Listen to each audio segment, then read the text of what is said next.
ای حضوری مقدمت. این گروه هنرمندانی جوان به تبریک مادر یک مهاجر آمدند. مهاجری که به سبب بسته‌شوی راه‌ها و پاندемия نتوانست در این روزی مهم خانواده خود را به وطن برساند و با گلدسته نزد مادر برود.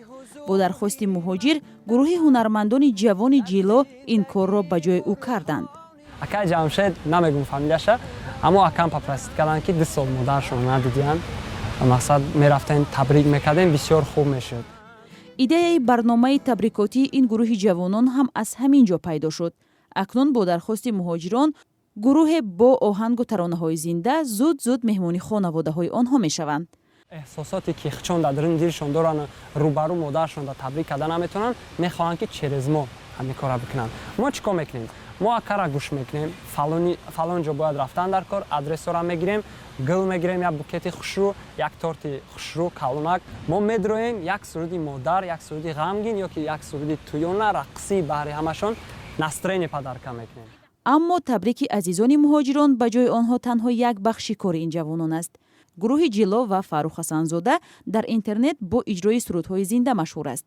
در 3 ماه شمار کاربران صفحه این جوانان در یوتیوب به 88,000 نفر رسید.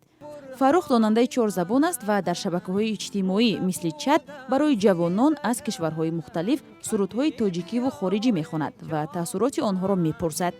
بسیاری آدمای روس، بسیاری آدمایی که تاجیکستان ببینن درباره تاجیکستان بسیار کم چیز میدونن و نمیدونن که از سببی که تاجیکا بسیار مردمشون در غریبی هستن، مقصد کار میکنن، این طرفش نمیدونن و ما شتیم فکر کردیم گفتیم که یوتیوب صفحه اینترنتی بین المللی است، این چیزی که ما را میتونه پیش ببره.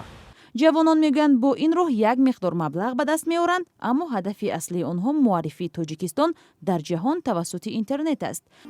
بیننده و کاربران اصلی نوارهای این جوانان هنرمند هم مهاجران کره تاجیک هستند که عین زمان اکثریت در روسیه بند مانده و نمیتوانند در روز و لحظه های مهم خانواده نزد آنها باشند. راه اندازی اقدام از سوی گروه جیلو برای تبریک عزیزانشان هم آنها را خوشحال کرده است. طوری به نظر می رسد مرزها همانا بسته می ماند و ظاهراً در این وضعیت طلبات به چنین اقدام و خدمت رسانی هایی که رابطه ویرتوالی مهاجران راهدو را با عزیزانشان نزدیک می کند بیشتر می شود.